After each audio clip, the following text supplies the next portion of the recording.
चार पुस्तक विषय में देना पर यह है परीक्षा फल घोषित करने के समय तुम देना कि अंक पत्र में मेरा पिता के नाम का नाम गलती हो अंक पत्र में पिता के नाम सुधारने के समय समझ गए। यहाँ एडमिट कार्ड में भी गलत है। अरे एडमिट कार्ड में गलती रहा यहाँ प्रिंसिपल से दस्तखत मोहर करा दूँ बस यह एक खाली बदलना है।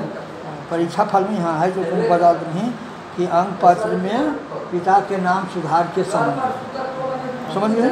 अब कोई काम नहीं पिता के या देखिए है निवेदन करना है कि मैं अपना नाम बता सकूँ पिता के नाम किस्सा करो ज़्यादा पकड़ से इतना कोर्स से BA पार्ट थर्ड में तो पार्ट 1 में कौन सी में होगा पार्ट 3 से ही बस पार्ट 3 में पास किया हूँ।